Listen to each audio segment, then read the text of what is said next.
Give me a little intro there, Gomer. There's no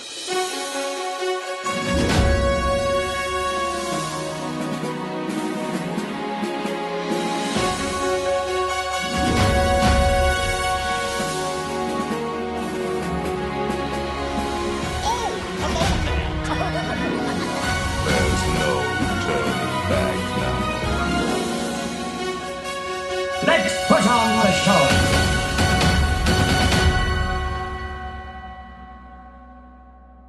You're listening to episode 91 of the Station 71 podcast. My name is Mario, and this week I'm joined by my co-hosts, Beth and Brian. So, you know what? Let's dive into our news. Not even talk about our topic, and then we'll get to that after our news, because I know that usually I kind of give a little blurb of what we're going to do this week, but I think maybe that's for the best. What do you guys think? Yeah, works for me. Cool. So, first thing on our news this week is that the D23 Expo lineup was announced. It's so weird that we're getting so close to this. But they announced the schedules for the parks, experiences, and products presentations for this year's Expo. Looks like Friday, August 23rd is going to be the Music and Sound of Star Wars at the the Music and Sound of Star Wars Galaxy's Edge at the D23 Expo Arena. That's going to start at 12:30. These should also be noted that these are Pacific time. I know we kind of usually run off of Eastern time, but all of this is in California, so Pacific time. Saturday, August 24th, 12:30, the Haunted Mansion celebrating 50 years.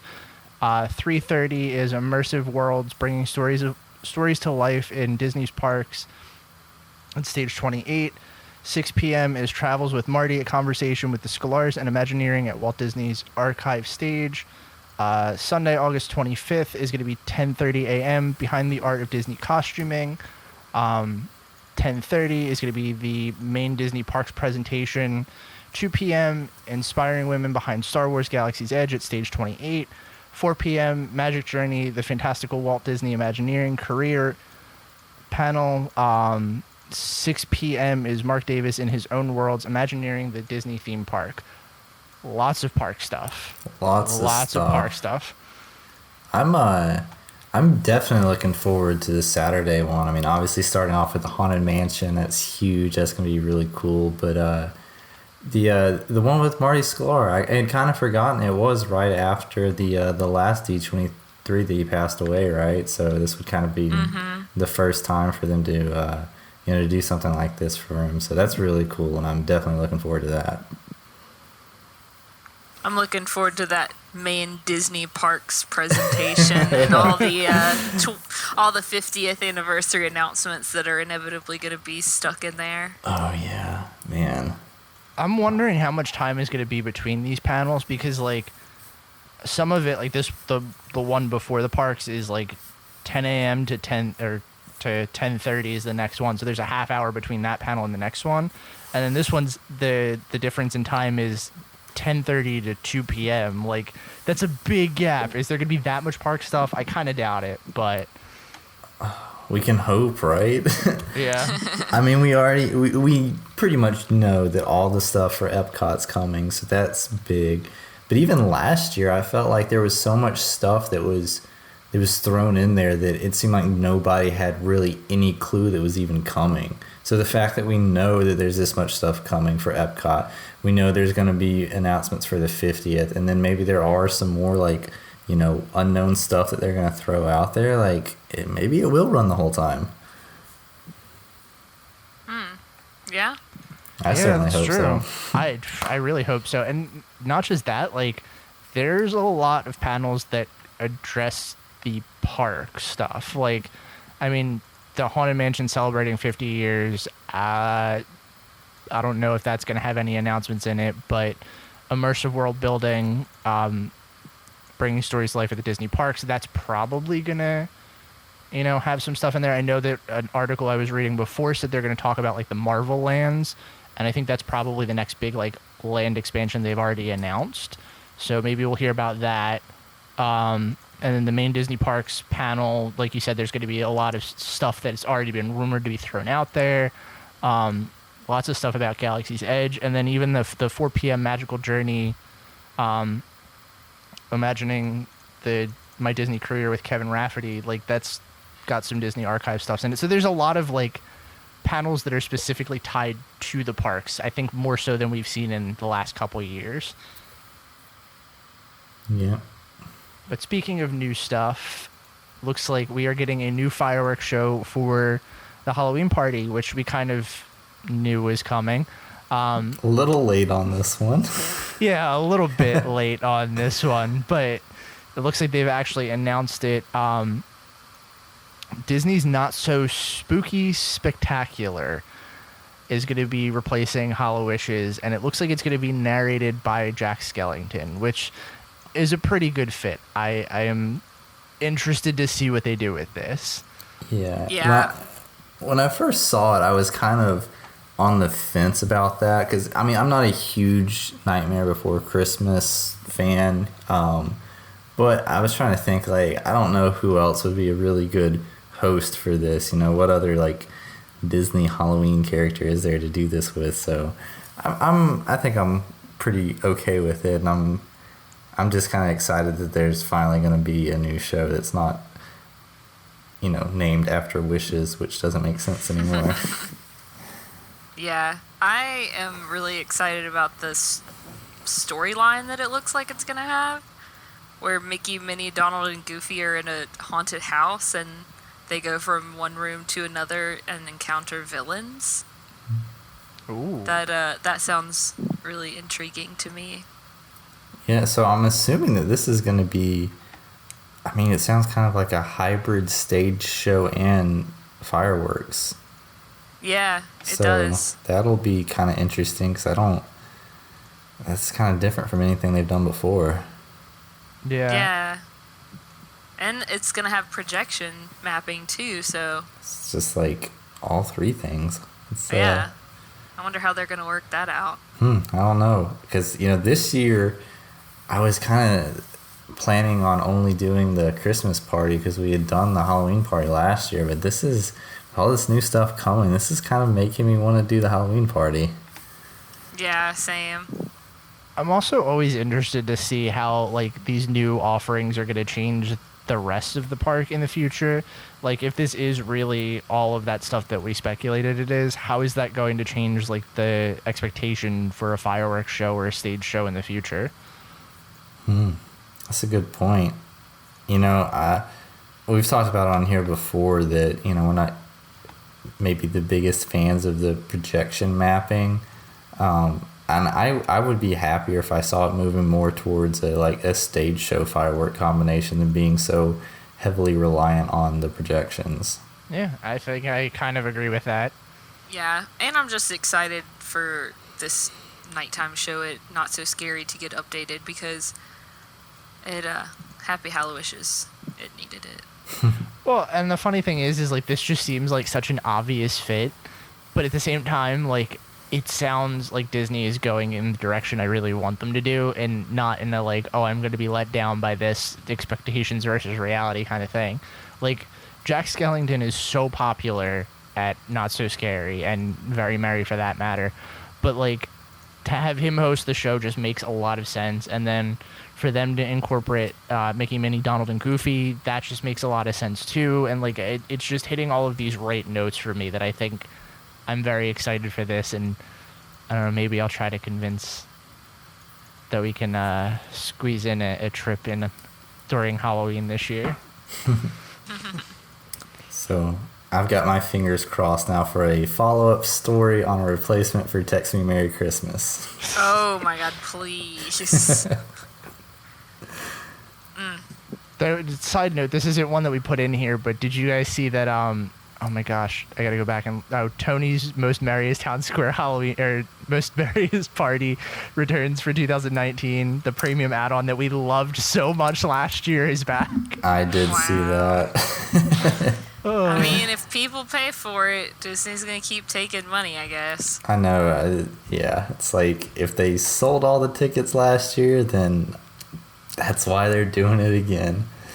So our last news story this week is that free dining plans have been announced, or free dining dates have been announced for fall 2019 and are available for booking. I'm not going to go through all these dates. I'm going to link this article in the show notes. It's pretty much what you'd expect from free dining. I'm not going to go through the hotels. I can go through the dates. They're pretty simple enough. September 1st through September 18th, November 17th through the 27th, December 8th through the 23rd will all be, we'll all have some availability for free dining. As always, kind of plan that you're not going to get this discount, because this is one of the harder ones that Disney puts out to snag. So if you do, it's always a pleasant surprise. If not, kind of check your expectations on that one.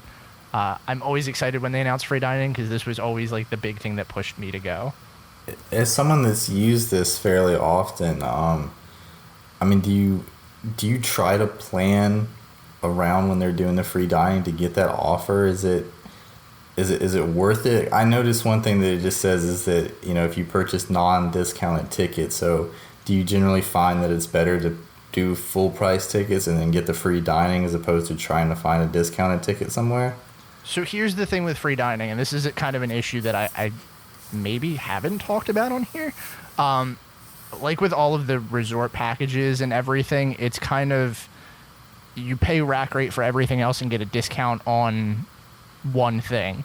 And the thing that Disney has usually run in the past is the 20% off room rates, or like depending on what tier you're staying at, you get a room discount, and typically the room discount's better. You will 9 out of 10 times pay less for the room rate package than the free dining plan one. I know I used to plan it around free dining, because then it was kind of like, well, if I'm paying for the room at the standard rate, my park hopper ticket at the standard rate, and my flights at a standard rate, why, like, I'm getting the dining plan for free, and a lot of people argue that the dining plan isn't cost effective. So that was always my justification for it. I did used to plan our trips around this. Like, you could in the past predict when it was going to pop up. I know Disney's gotten a lot better about not playing their discounts around the same time, so it is a little harder to do that now. But this was something that I did used to actually sit down and say, okay, I think, free dining is going to pop up based on how they've done it in the past couple of years. Let's book our trip for here and here, and then if free dining pops up, I'll call in as soon as the phone line opens and switch my plan around to that. Okay. Now, a little bit of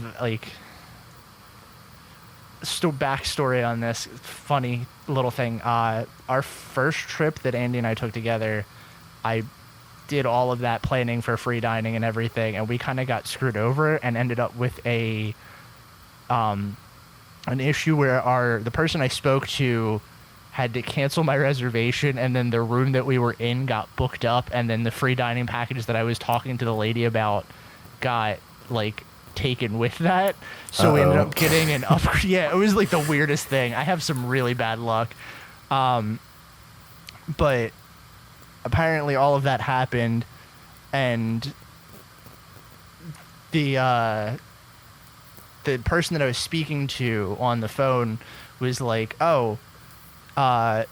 I can book you at a royal room at Port Orleans with the same price for the discount. I'm not supposed to do that, but since we kind of got you in this predicament, I'll take care of that for you. So that's the story about how I got some good Disney magic on that one. Well, hey. Nice, man. I feel like I never seem to get the benefit of the doubt Disney magic like that. On my last, I went this past weekend just because I'm insane, and I was getting on the bus going from Animal Kingdom to Hollywood Studios, and my bus hit another bus. Oh my gosh. Whoa. And so we had to sit there for 30 minutes and write down our name and phone number, and if we were staying at a resort, and they got all of our information, and then they were just like, all right, well, we'll get you on your way to Hollywood Studios. And I'm like, are you kidding me? It's 8:30 and Hollywood Studios closes at 9. Am I not getting some fast passes out of this situation, or something? But Right. I'm not typically a complainer, so I didn't say anything. But I wish I had gotten a little bit of that little Disney magic that you got. Hey. That is very surprising that they didn't do anything to make up for that. That is super surprising. I feel like I've been in weirder situations where I've gotten more out because Disney screwed something up than that, and I'm really surprised that they weren't like, oh, well, we can at least shuttle you somewhere else, or, you know. They did say that they would make multiple stops, because I asked, I was like, doesn't Hollywood Studios close at 9? And it was one of those nights where there was the after hours magic or whatever they call it. So it's like they're gonna actually kick you out like as soon as the shows end, like the nighttime shows. He's like, where are you trying to go? And I was like, well, I guess Port Orleans now, because I'm gonna go watch Yeehaw Bob, because I'm not going to waste my time. He's like, oh, well, we can stop there. We gotta stop at Hollywood Studios and then Magic Kingdom, and then we can take you to Port Orleans. And I was like, no, I'm just gonna get off and get on the bus to Port Orleans. Like, That makes more sense anyway. It'll save you so much time. Right. I was like, no, I'm not. Are you insane? Like, no. That's like an hour and a half probably. So Yeah. I was very shocked at that situation. A little off topic, but it reminded me, since you had the good luck, you need to send some of that my way. Yeah, that was, I mean, there was a lot more that went into that. Like, I was on hold with them for like 2 hours, and I think I actually got hung up on at one point and had to call them back and request the person I was talking to. So, like, there was a lot that happened. It wasn't just straight good luck, but I am forever grateful that some of that Disney magic happened. Yeah, for sure. So, I guess that brings us to our topic this week, which... Well, before that, we want to make one more big announcement. This is the last big announcement, guys. Woo! This is the last plug, because technically this will come out on Wednesday, which is 2 days before our live show. Yeah, so if you haven't heard us talk about it on every episode since we've announced it, it's coming up. Be there, be square. I think, Beth, do you want to take this one over, because you have a lot more of that information, like, easily accessible than I do, I think. Oh, sure. So anyone who, like Mario said, hasn't seen us talking about it on social media or heard us plug it on the podcast, our second anniversary live show is going to be coming up on Friday, July 26th at 7 p.m. Eastern Standard Time. So please come join us. The link is going to be bit.ly/S71live2.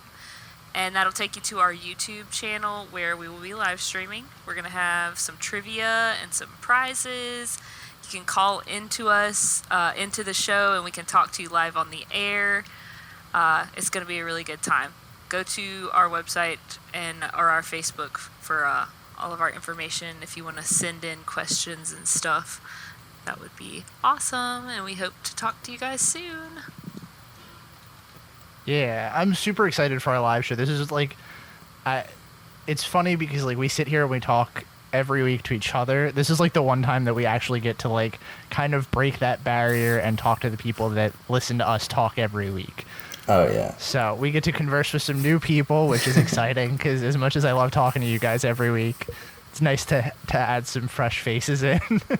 For sure. Yeah, we had a lot of fun with this last year, and you know, it's always great just even if people email us or write us in questions and everything, and we get to read those week to week, but like having people come on live and do it, like it's even more special. So definitely, especially if you were there last year, come out again for sure. If not, if you're a newer listener, come check it out. I have a lot of fun, and definitely don't feel nervous or whatever to call in, because I'll probably be just as nervous recording the show. So just come on in, have fun with us.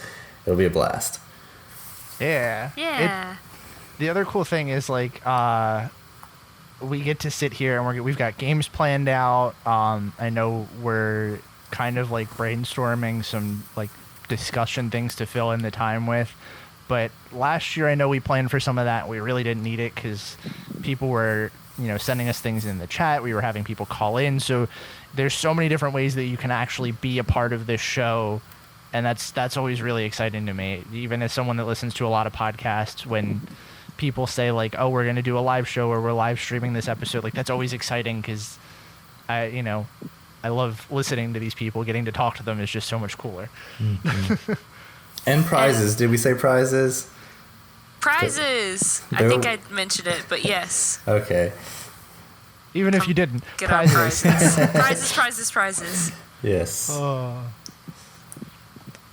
So I guess now we can talk about this week's topic, which we're kind of going to wing it. I don't know how long this is going to last. I don't know what this is going to turn into, but we had the idea that since this is before our big live show, and that's when we really get to talk about us, we're going to talk about why Disney is important to us this week. And we've kind of done like little blurbs of that here and there, but I think this week we should probably just go around the table and, really tell our listeners about why we decided that, Disney was a big part of our lives and why it means so much to us and all of that fun stuff. I guess I can go first. We can go in like turn order usually.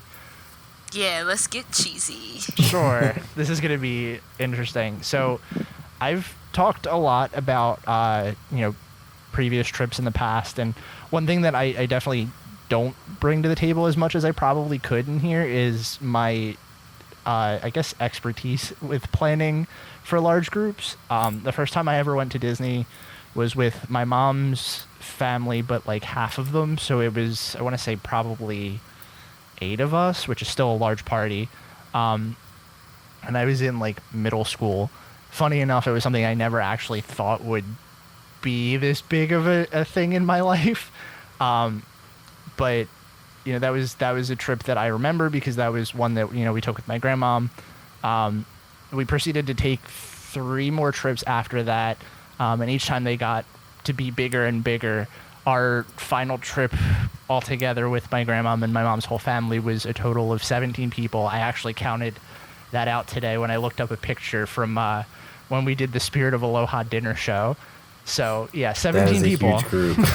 Was it like the whole restaurant? Like, how did that work? Well, Spirit of Aloha is like, if I remember this correctly, because this is going all the way back to like 8th grade for me.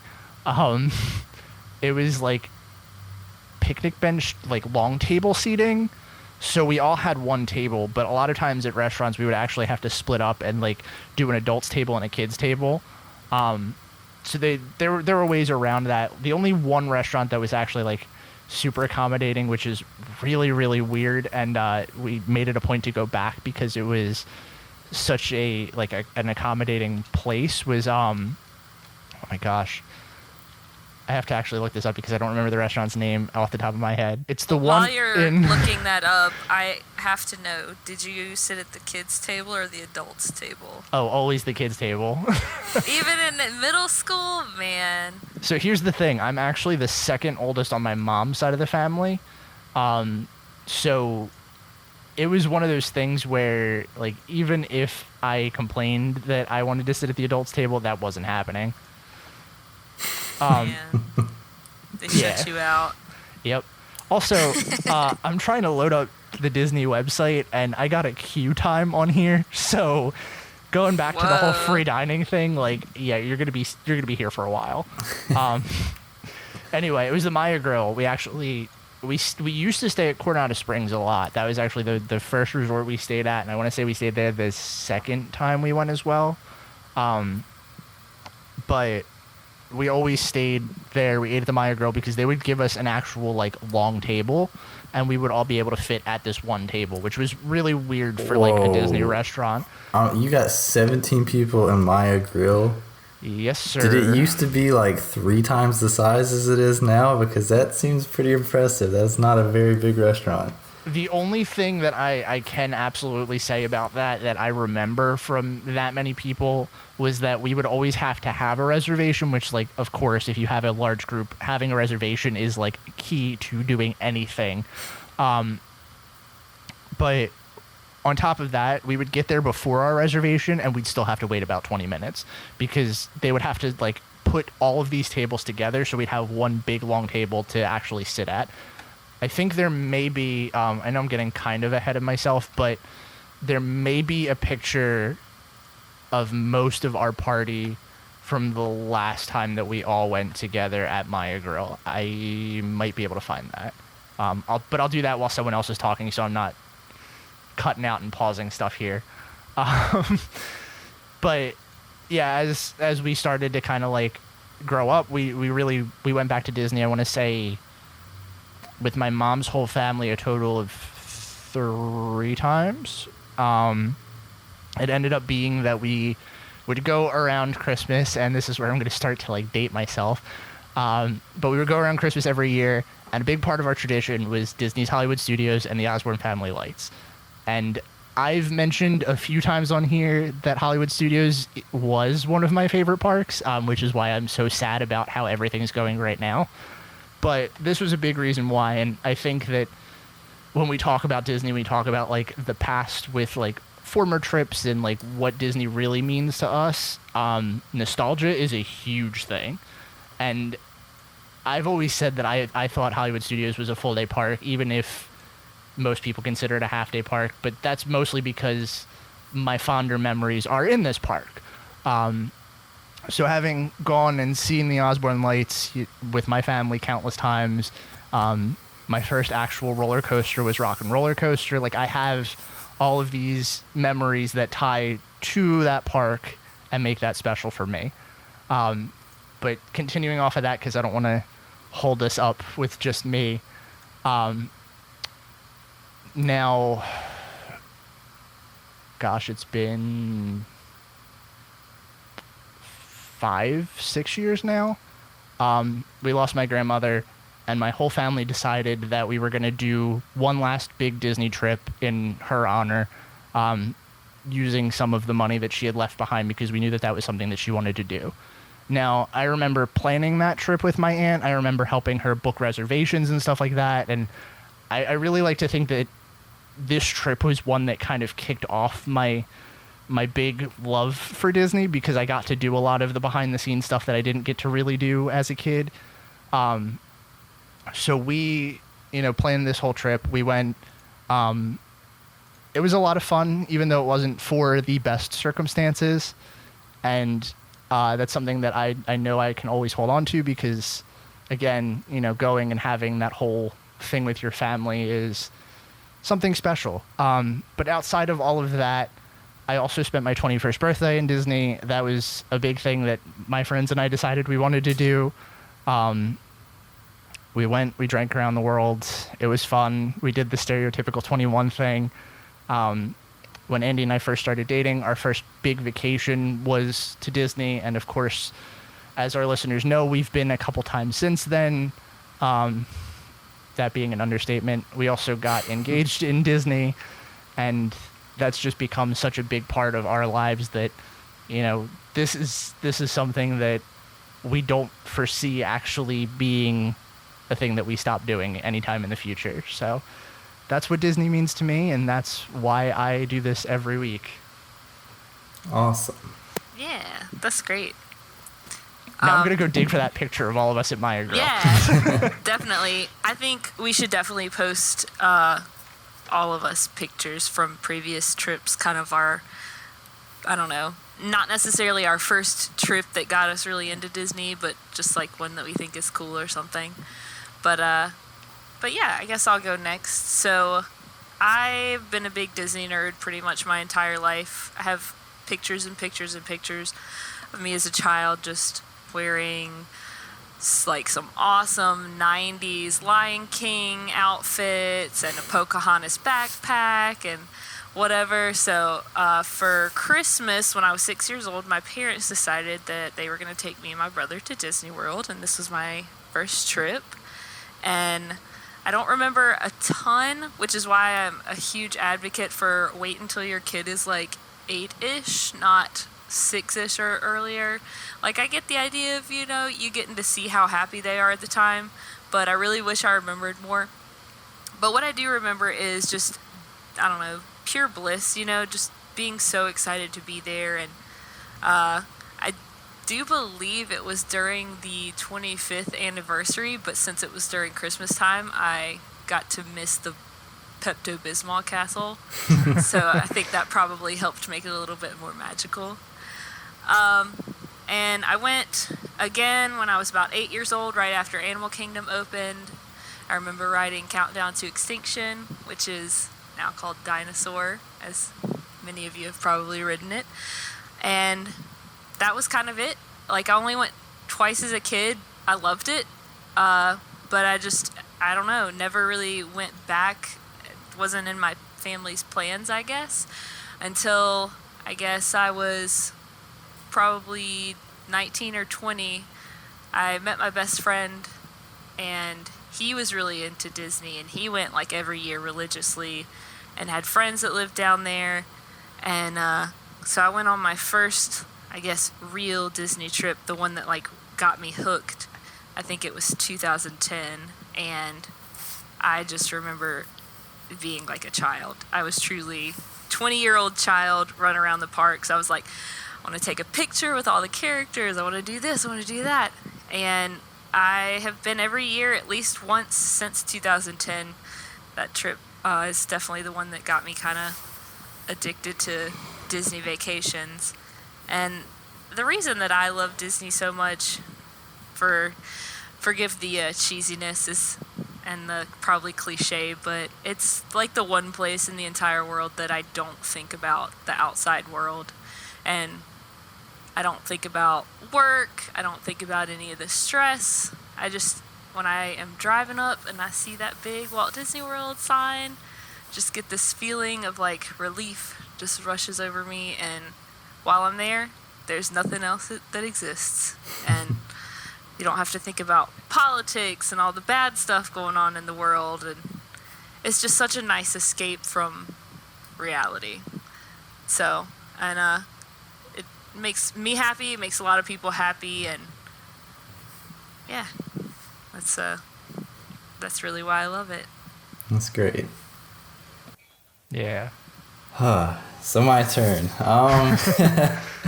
Let's see. So I guess first of all, I'll start off by saying I am the younger of the children in my family. I have an older brother. He's 3 years older than me, and we were lucky enough to take a trip to Disney World pretty much every year when I was growing up. So I mean, Disney World has always been a part of my life because my parents started taking my brother before I was born, and then after that it was just I was there. So it's like I feel like I basically grew up in Disney, at least as it being a part of our family experiences and our vacations and everything. But yeah, every year we would go, and I've mentioned this plenty of times before, but we would almost always stay at Fort Wilderness at the campground, and that was always really special. I felt like it was as special as Disney World is, it was like this whole other experience that we got to do on top of that every year.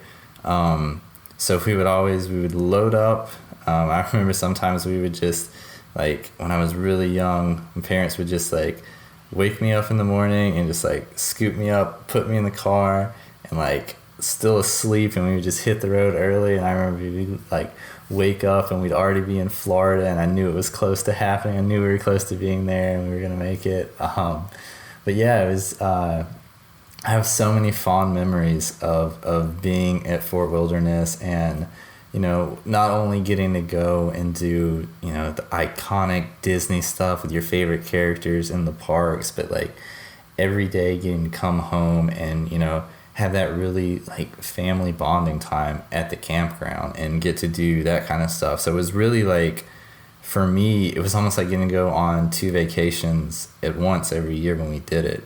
And that was always like really, really special to me.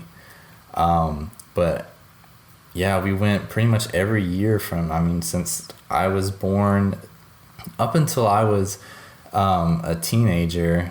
And when I went to college, it was, where I couldn't go every year. My parents still went every year, and they would always go to Food and Wine, and I was always super jealous that they were getting to go and I wasn't able to go when I was in school, and I was always super salty about that. But yeah, eventually, for me and my now wife's senior years in college, we had kind of scrounged up enough money to go on a vacation, and I was like, hey, I think we might be able to swing Disney. And so we did that. We did it on super cheap everything. I think it was probably about It was by far the cheapest Disney vacation I've taken, and but it was still just so much fun. You know, it was, you know, we didn't care what hotel we were staying in. We didn't care that we weren't getting to eat at the fanciest restaurants. It was just like we were at Disney, and that was all that really mattered. And I remember taking that trip and just like immediately being, you know, connected back to my childhood. But at the same time, it's really great that you're, you know, it's like you're connecting like two halves of your life almost. It's like I had all these awesome memories growing up with my parents and my brother and everything, like the whole family.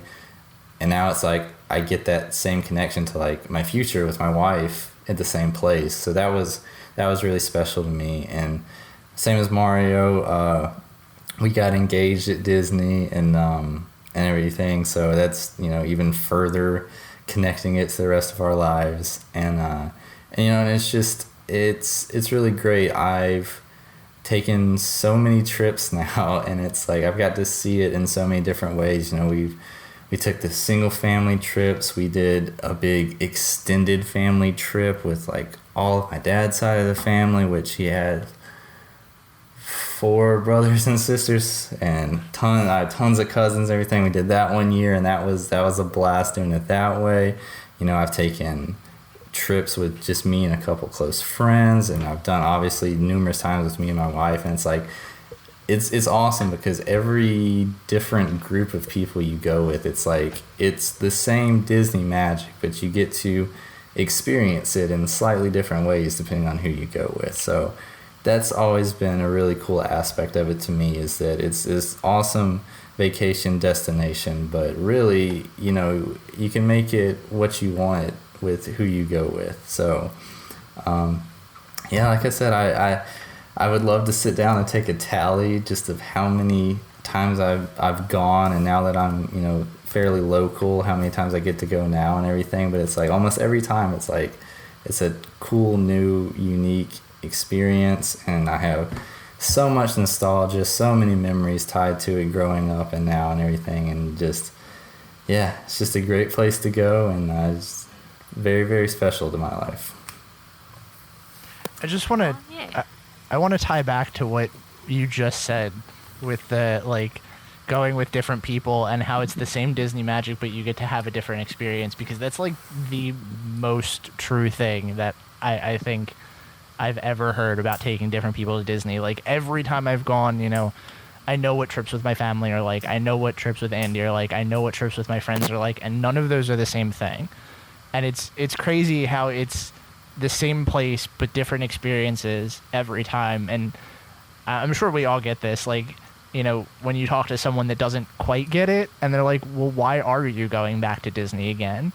And it's hard to explain, because there really is something there that makes you want to go back, that makes you want to experience the magic again. And just it changes every time for me personally, I think. Mm-hmm. Yeah, like, I mean, one that I particularly think about too is like, I have a friend who is not, you know, very big into Disney stuff. His wife is, but he's not. But we ended up staying at the Animal Kingdom Lodge for her birthday, because that's what she had wanted to do. So, you know, even though he wasn't big into, you know, what you would probably call the stereotypical Disney stuff, you know, he was so, you know, interested in sitting there and just like being able to watch the animals and observe him. And it was like, yeah, that was just kind of just one example, but there's so many ways that you can say, see, like a lot of people might say, well, I don't think Disney's for me. And it's like, well, maybe what you think is Disney World might not exactly be for you, but I could almost guarantee if you really dig and are willing to put in some time planning, you'll find plenty of stuff that would be fun and interesting for a lot of people. Yeah, definitely.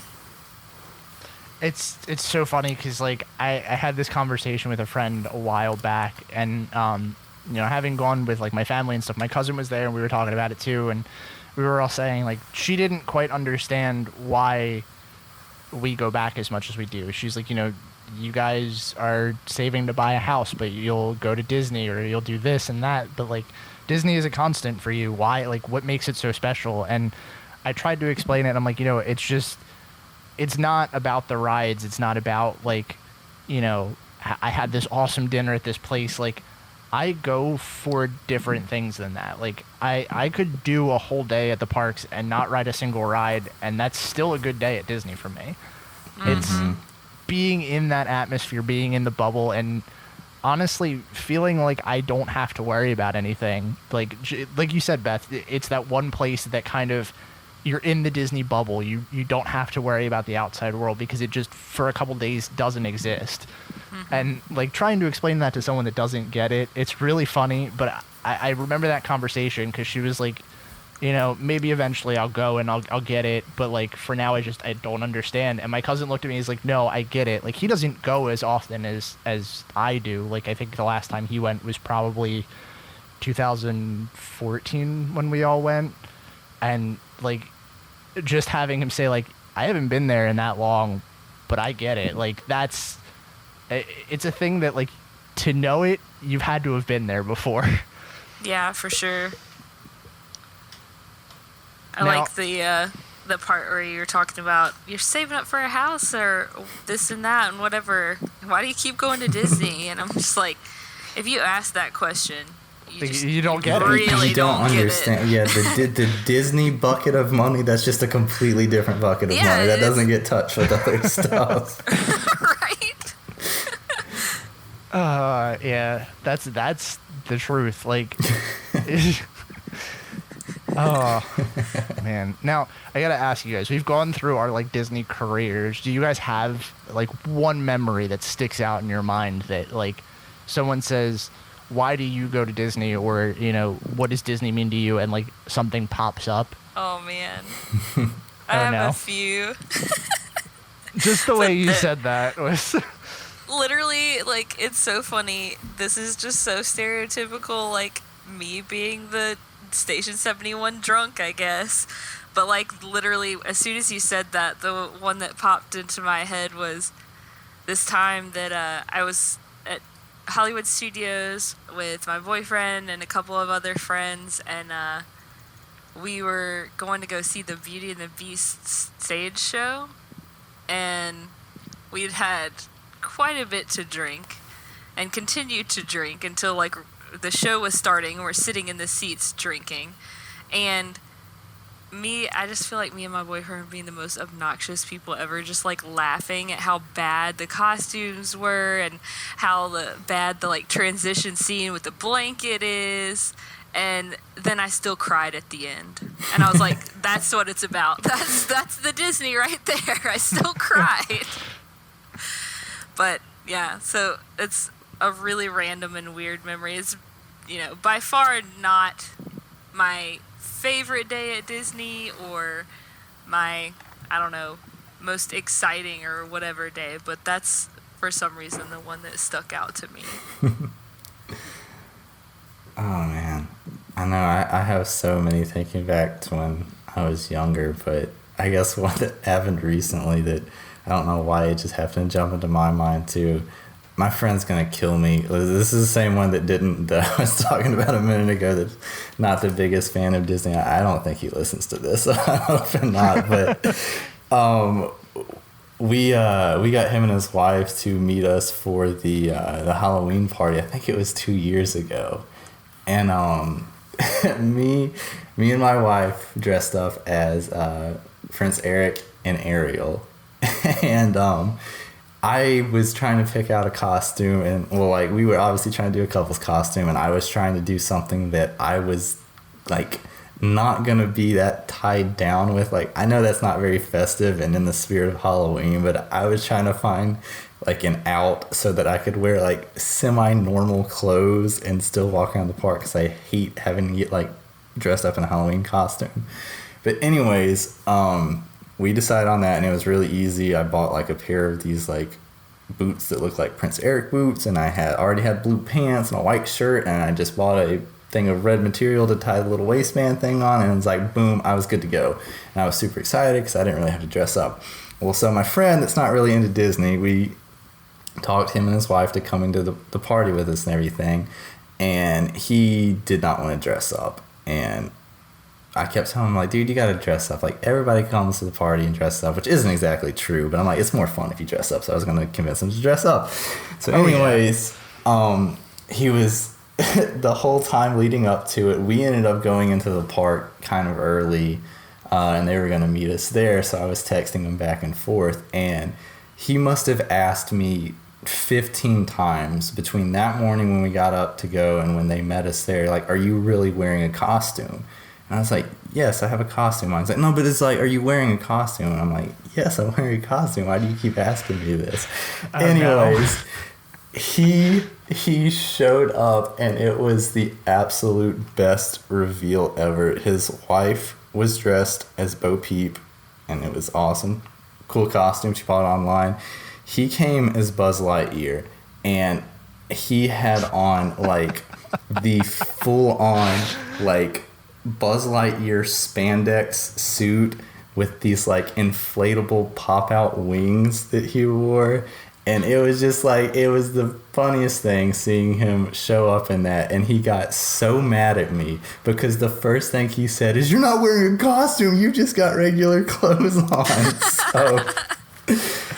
So do you have a picture? Oh my gosh, I will have to dig through my PhotoPass pictures, but I know there are pictures of this because we obviously took as many as possible because he was so grumpy about having worn that and me, quote unquote, not wearing a costume that day. That's so awesome. That is fantastic. I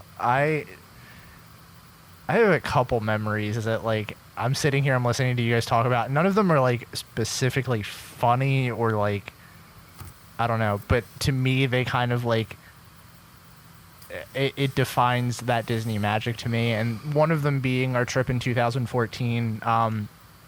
Half of our family stayed for, like, half of the trip. And then the other half of the family, my aunt is DVC because she's the only one that gets it. And we decided to stay at a 3-bedroom room in Bay Lake Tower and buy tickets for Very Merry Christmas, kind of big splurge Christmas thing. It was the first time I had ever done any of the hard ticket events. And I remember walking into Magic Kingdom that day. I remember everybody, like, going into the party, not quite thinking that it was what it was going to be, because, like I said, half of my family doesn't quite get it. So all of the adults left, all of, like, everybody else left, and it was me and my 2 younger cousins. And I remember walking down Main Street, and it was just snowing, and even though it's not real snow, like, I know what real snow is. Like, just the feeling of being there, being in that, like, the atmosphere, a place that makes me happy, seeing snow, as weird as it sounds, like, all of that stuff, just that moment was such a, like, a standout magical moment to me. Or the first time that I remember seeing the Osborne lights, I remember standing in the middle of the streets of America and just, like, spinning around and being surrounded by bright Christmas lights, and just everything was so much to take in. It's kind of like a sensory overload. That was another one that was super magical for me. But best of all, this is one that I always tell, and I swear I've probably told this one on here. This is where my stories start to get kind of funny. So my 21st birthday, we're in Epcot, or we're going to Epcot. It's like the second day of our trip, and I'm wearing my button that says it's my birthday. My 2 friends are with me. They have the buttons that say that they're celebrating. And as we're walking in, we get stopped by the bag checker who's checking my camera bag, and he looks at me, he looks at the button, and he says, "Oh, it's your birthday." And I'm like, "Yeah, it's my birthday." He's like, "How old?" I said, 21. He's like, "I kind of figured because, you're coming in." And he goes, "The word of the day is responsibility." And I'm like, okay, here we go. And he's like, "Remember, it's hot. Don't overdo yourself." He's like, I see a lot of kids go through here, and, they overdo it. And I can't remember exactly what he said, but, like, I kind of was like, okay, whatever. And my friends were walking behind me, and he puts his hand up over his mouth, and he goes, "Watch him." And I don't know why, but it's just, like, the dumbest thing, and it's so funny to me. It's still one of those things that I think about all the time. And I'm like, yeah, remember that stupid thing that happened when we were going through bag check the one time? But, like, stuff like that, I think like I said before, the memories, the nostalgia, all of that kind of ties back to why we do this, why we keep doing it. Yeah, for sure. So, I want to ask you, this will probably be much easier for Beth since, you were older when you go, but what is y'all's first Disney World memory? I have a very stupid one, and the only reason I remember it is because of a picture. But I don't know if you... Okay, so as dumb as it sounds, I remember meeting the three caballeros out front of the Mexico Pavilion only because there's a picture of me and, like, I'm going to send this to our group chat so we can post it in there. But, like, this is the oldest picture that I have from us going to Disney, and it's so, like... It just feels so surreal to me because I know that, like, half of these characters don't meet anymore. Aw. Thinking, like, really, really hard back, I do remember, like, bits and pieces from the trip when I was, like, 6 years old, but specifically, and I guess it's going to make a lot of sense now that my favorite attraction is Haunted Mansion, but I remember riding Haunted Mansion and the very end where the ghost is, like, in the Doom buggy with you. I remember being just, like, blown away. Like, oh my god, there was a ghost sitting beside me, you guys. So, yeah, that was truly some Disney magic for a 6-year-old. I was, like, 100% convinced that was real. But... Yeah, I remember when it was still the old Pepper's Ghost effect, like, just how convincing it was even back then, definitely. I mean, like, the new one is cool and all, but, I mean, it was just so classic, Mm-hmm. But yeah, that's a good one.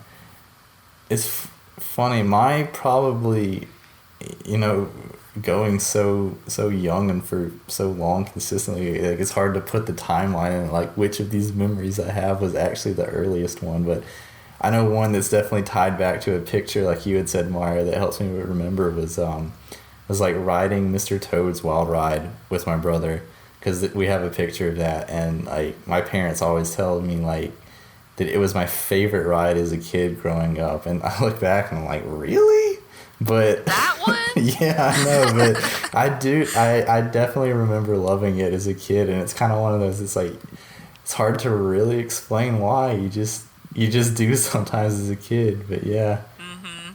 Definitely remember going on that multiple times. I think they probably got tired of having to ride that one with me.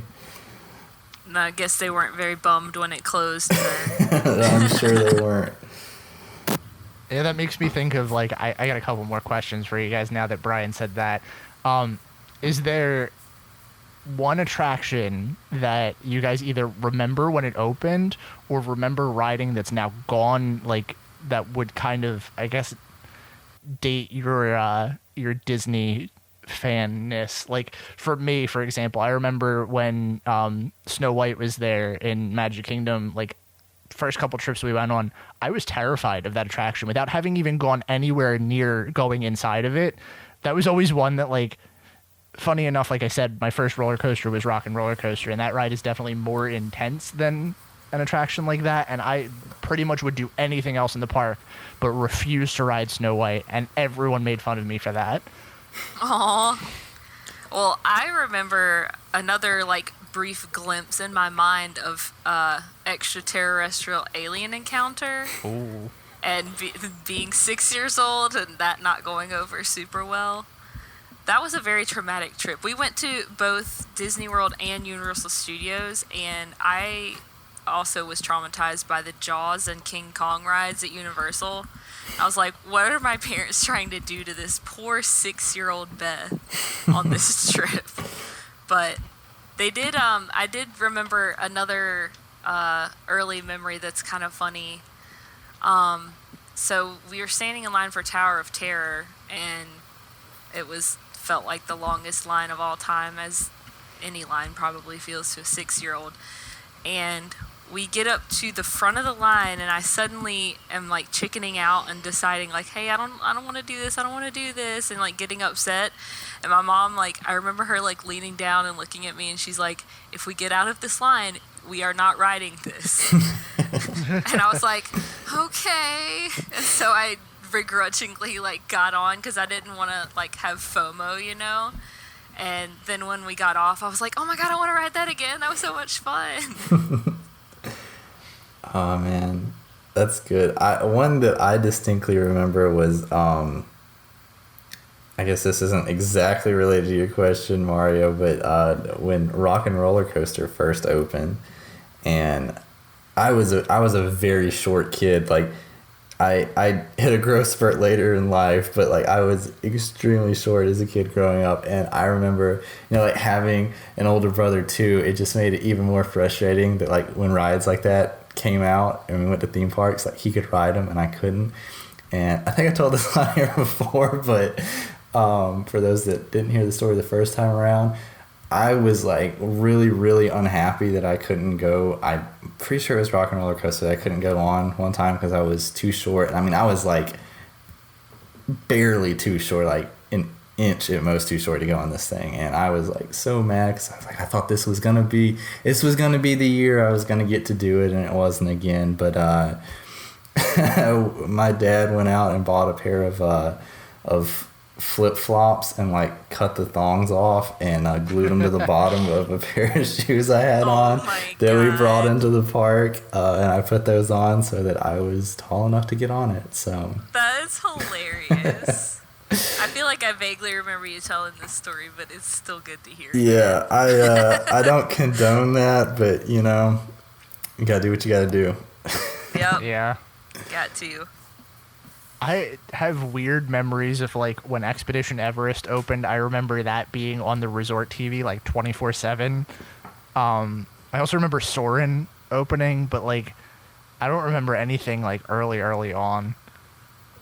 It's so weird, like when I think back to rides that, you know, are such a like stable part of like my Disney memories. It's weird to think it's like, oh yeah, that was not actually there when I was a little kid. That did open up like as I was growing up.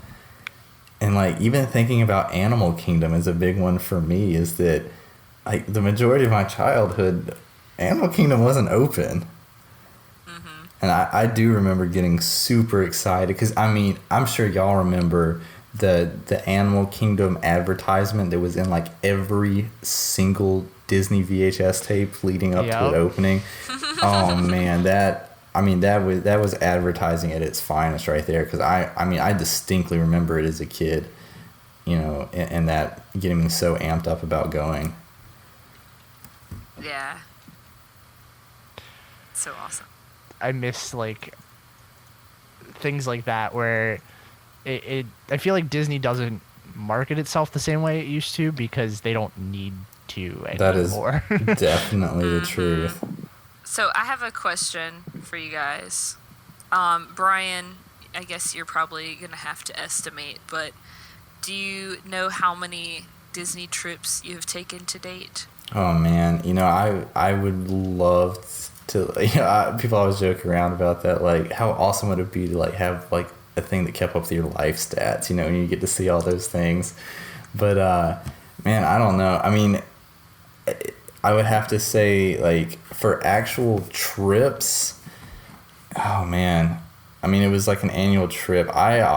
As far as like days in the park that I spent, I mean, when we would, days, let's do days. Days in the park, I mean, if we generally took week-long trips when we came, and I would say, you know, almost every one of those was park days. We would take a couple break days, but let's just on the lower end estimate like 5 days every year I went for, you know, 15 years. That's 75 right there, and that's not even counting all the times I've been in the parks now that I'm a pass holder. I mean, I've been here for three years, and I've had my pass for pretty much that whole time. And I think me and my wife actually broke it down, and we saw that we been about 20, at least 20 park days a year, like not counting water parks and that kind of stuff since we've got our passes. So I mean, it's definitely well over 100 days that I've spent in Disney World. Nice. I honestly don't even want to estimate because I couldn't tell you how long the first couple trips that we used to do were. I know that like they definitely varied. Because I remember there were times that I was out of school for like a week, and then there were times that I was out of school for like a couple days.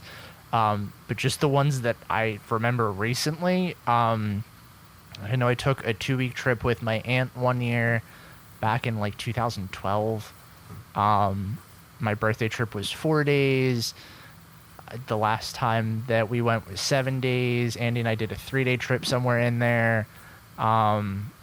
Yeah, I'm going to stop counting because at this point, there's so many other little ones here and there. Yeah, I've started trying to keep track in recent years, but I would estimate mine is probably 50 plus days. 50 wonderful days. Now, I got another one for you. Is there something that you guys used to do when you went to Disney that you, knowing what you know now, would not do on any of your trips? Park warrior. Yeah. Well, yeah. But that's also a circumstance of being able to go as often as I go and as obviously as much as Brian goes. It's like not a necessity because we know that, if we don't get to it, we'll just do it next time. And I mean, you too, Mario, even, still, you're going to go back. So it's not like the end of the world if you miss something. Whereas certain people, like, if this is their once in a lifetime vacation or they only get to do it every 5 years or so, I can understand it. But it just, on my trip this past weekend, I decided I was finally going to do the thing. And I went to all 4 parks in a single day. And it was over the course of 5 hours. Dang. And I know that if I had spread it out more, it wouldn't have been as terrible. But it was like I had blisters, I was aching, I was sweating. Like it was, I was accomplished, and it was still really fun. And it's like nice, I don't know, Disney street cred to have done it. But yeah, I just can't imagine being like a go kind of person in the parks like I used to be. Even after I got my pass, like it took me some time to stop being like that. I mean, even when we know it's like, hey, we can go back next weekend, it was like we would like hit the park so hard, and like we would like try to stagger the fast passes where they were right after one another, so we could try to immediately pick up a fast pass after the end of that. And it was kind of like, just over the past couple of years, I'm like, why was I doing that? And now I am definitely able to go and enjoy it at a much more leisurely pace. And I have to say, it is much better this way.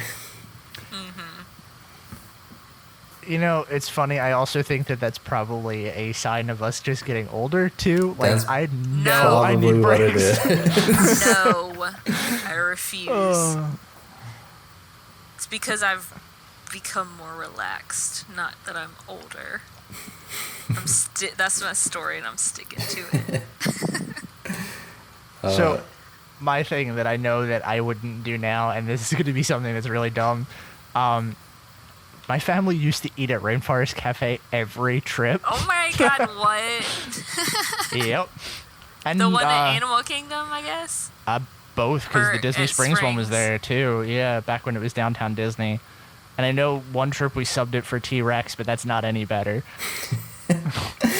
Oh man, it's so funny you mentioned that, because like I remember when me and my wife took our trip when we were still in college down there, we went to Disney Springs, and she saw the T-Rex restaurant, and she was like completely serious, like she was super excited. She said, "Oh my gosh, can we go eat there?" I'm like, "Well, I was like, the food's like really, really bad, and there's a lot nicer restaurants we can go to." Anyway, we didn't end up getting to go there, and like I think she kind of understands that now, that it's the like super like touristy crap food place to go eat. But like that's always the joke now when we like walk past it. She always just like joking, he's like, "Let's go in there, let's go eat." So, Oh, that's funny. So take this with a grain of salt, because everything that a cast member says take with a grain of salt. But I have heard that Rainforest Cafe and that T-Rex are the two busiest restaurants in the country. Oh, I don't doubt it. Yeah. That would not surprise me, because it is, like, as weird as this sounds, it's the most touristy trap thing on Disney property that's not related to Disney. Yeah. So, like, the weird thing is now, like, growing up, I know we have one about 35 minutes from where I live right now. And, like, I could feasibly go to the Rainforest Cafe any day I want to. When I was a kid, I didn't realize that. So, like, as a kid, seeing those big animals, or even, like, the T-Rex, like, I would venture to say the T-Rex is probably widely more popular because it's not as big of a chain, if there are even other ones outside of the park. But, like, it's the draw of how cheesy it is. Yeah. So my best friend works at the Disney Springs Rainforest Cafe, and I was sitting there having some drinks at the bar after a park day this past weekend, and boy, oh boy, I got tired of the sounds of the gorilla going hoo, hoo, hoo, hoo, hoo, like every 10 minutes, and like the thunderstorm, but when is it gonna happen next? Every 15 minutes, who knows? And I told him, I was like, I don't know how you go in that place for 8 to 10 hours a day. He's like, you get really desensitized. Honestly, I was about to say, it happening anymore. It has to be white noise in the background at a certain point. Yeah, like, but I just if can't you are imagine. noticing that would drive people absolutely insane. There's, yeah, that's rough. This is kind of going back to the earlier question, not to derail it from, like, things that we wouldn't do anymore. But I just thought of two things that will totally date our Disney time. But let's go back and talk about Legacy Fast Pass and the paper Fast Pass system. Like, oh God, boy, I have a stack of them in a box that I kept. That's throwback. I honestly, like, miss that sometimes. I miss being able to just walk up to a counter, scan my room card, and then, like, get a ticket that popped out. And if I forgot to do it, I'd keep it. An extra one. Sometimes you would get like here's one for Winnie the Pooh that we're just giving you just cause. And it's like, I'm not gonna use it, but thank you. It's just like an exciting extra, Yeah, it was fun because, I don't know, this is gonna sound so stupid, but it was like, nowadays you just go online, you book it, and you get it. It was like back in the days, man, it was like rope drop, the fastest person got that fast pass, It's like, it was like a physical challenge to be able to get it. It felt good. It's like a little award you worked that you hard got. for that fast pass. Shoving people out of the way, being a little kid running in between people's legs trying to get up there first. Like, yeah, you had to work for it back in the day. Man. So These kids don't know nothing about it. have I ever told you about the time that we screwed up our fast passes? I don't think so. I think so. So, okay, this had to be, like, one of our earlier trips. I mean, it was definitely one of the ones, like, with my whole family, and, like, I was younger, but I was old enough that my cousin and I could go off and do whatever we wanted. And, when you're a kid, you kind of don't realize how those systems work. So we, you knew, okay, I've got a key to the world card. I just scan it on the thing, or I put it in the thing, and it gives me a fast pass. Like, we knew that much, but we didn't quite understand that, like, you had to check the times on it. And I'll never forget this because I still have the fast pass from it. We walked up to Rock and Roller Coaster at, like, 9 o'clock in the morning, and we scanned the key to the world card and got a fast pass for Rock and Roller Coaster at 8 o'clock at night. Oh, I hate it when that happens. And the best part of that is, you're, like, the Legacy Fast Pass system worked in the way that, like, my Disney experience does when you run out of your 3 fast passes, where you can add more. So, like, instead of going, I get 3 fast passes in the morning, it was, I get this 1 fast pass with an hour window of when I can come back. And it was usually, like, almost immediate, or, like, maybe an hour down the line, unless you didn't check the time. but you were locked out from everything. So I couldn't like hold on to my Rock and Roller Coaster Fast Pass and then go like do a Tower of Terror one for like an hour from now. I had that Rock and Roller Coaster Fast Pass and I was stuck for the rest of the day. Man. Yeah, definitely some improvements with the electronic use of fast passes. Yeah, as nostalgic as the old system was, I don't think anybody can make a very logical argument for it being better than the new one. The only argument I can make is that new Fast Pass holds up the line on a lot of things that don't need it to, but that's a whole nother topic for another night. Yeah. That's a you didn't do your research thing. Well, not even I that. think. Like, I mean, if I'm in standby for something that probably doesn't need a Fast Pass, and like the line is decently long because that option is available, it's gonna make my time in standby a lot longer for like to get on because they're queuing Fast Pass up Yeah, at a that's higher true. succession. So like that's where it gets me, but that's a whole nother argument for Yeah. another night. Not extremely related, but the one like thing that really irks me going to Disney now is I swear I think I hear this once every time I'm in the park. We'll have a Fast Pass for something, and we're waiting to get into the Fast Pass line, and obviously the Fast Pass line is kind of held up because everybody's having to scan their magic bands before they go in, and I hear somebody behind me go, "Oh, the Fast Pass line's longer than the regular line." It's like, oh my gosh, people. You did the voice perfectly. Oh, I thought you were gonna say that they didn't pay for the Fast Pass. Oh no! 'Cause Oh, that's another no. one that drives I me hear that one a bonkers. lot too. Like I distinctly remember the last time we were getting on Space Mountain, and like it was a super long wait, and we had a Fast Pass for it, and we're passing by. Like as we're walking by, I hear someone go, "Man, it must be nice to have money to pay to skip all the lines." And I'm like, that is not how this works at all. Right. Yeah. Yeah.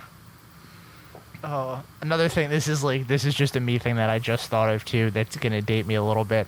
Does anybody remember? And obviously now it's kind of like a hot nostalgia thing since Galaxy's Edge is coming around. But does anybody remember when Rex was on Star Tours? Because I have very vivid memories of that. Rex was on Star Wars. The original, not Rex, like not Pirates of the Caribbean, Toy Story. Wow, that was bad. Oh, Not the robot? Rex, like the little robot Wait. that was voiced by Paul Rubens. Oh, okay, yes. RX-24. He was the pilot of Star Tours. Okay. I legit Before- thought you were talking about Rex from Toy Story. and I was like, did what? too. I definitely missed that one. Yeah, no, that was the one that I'm thinking about things that like aren't there anymore that I remember, and I remember riding with like the original Star Tours. Yeah. I vaguely remember as well. I mean, I think we all remember Maelstrom, right? That's another one that I have like a flash of memory from when I was a child, because that troll that came up at the very end terrified Oh, it was me. spooky for sure. But, you know, it's so funny. Like, I don't know. Maybe I just didn't have the same experience as everyone else did.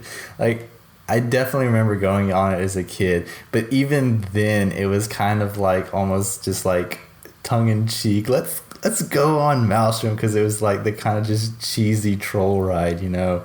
And then it was just always so funny to me that, you know, when it got replaced, everyone was so up in arms about it, and I was kind of just like, really, guys? Like even back as a kid, I remember just going on it because it was so cheesy.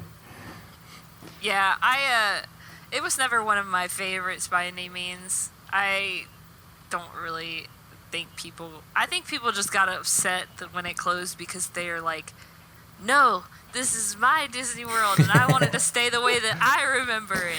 Yeah, this theme park that's been in constant state of change since it opened. Yeah, Right. I don't want it to change. I remember like Maelstrom was one that has a lot of nostalgia for me, because that was a must ride every trip for my family. But even then, like Brian said, I knew it was dated, and like I was upset when it closed, but that's because that was like tradition for us. And it was more of, like you said, a tongue-in-cheek, like very dated, kind of quaint thing. Yeah, like I mean, I don't want to say this as a direct comparison because it's not fair, but like I talk every week almost about Country Bear Jamboree. I love Country Bear Jamboree because I can go and I can laugh at and with it, I know that it's not an e-ticket attraction anymore and that it shouldn't be anybody's favorite attraction in the park, but I still love it. And I guess Maelstrom was kind of like in a much smaller way similar for me as a kid. It was just the goofy thing to kind of go laugh at, Yeah. The spirit of Norway. Oh, another dated thing here. Who remembers Pre-Tron Test Track? I yeah. loved it. I still really wish they would go back to it. Like the crash dummy thing I thought it was a way better theming. Yeah, for sure.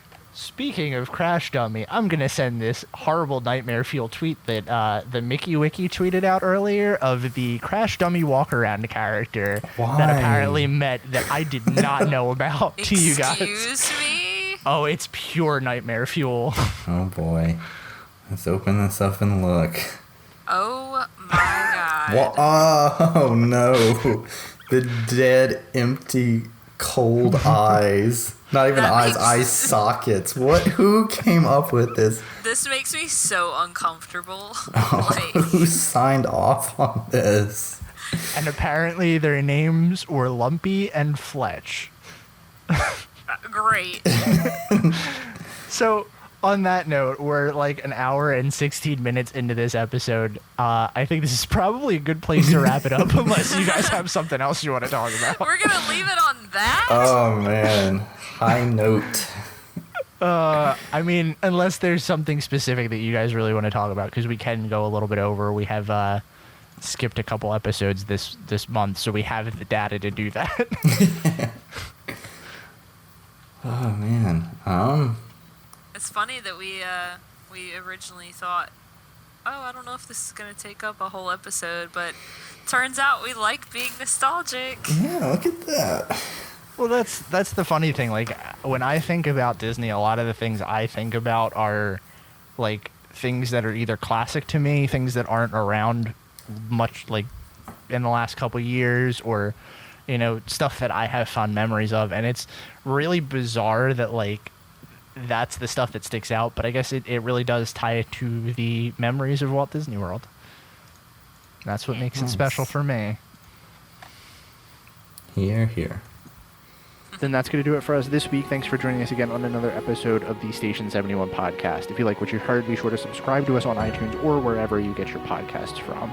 If you want to be a part of the show, reach out to us on our website at www.station71podcast.com, where you can find links to all of our social media, our email address, and our brand new Google Voice line, where you can leave us a voice message. Have anything you want to hear us talk about? We'd be happy to discuss that on the next episode. We hope you enjoyed your ride, and we'll see you real soon. Please stand clear of the doors. Por favor, manténganse alejado de las puertas.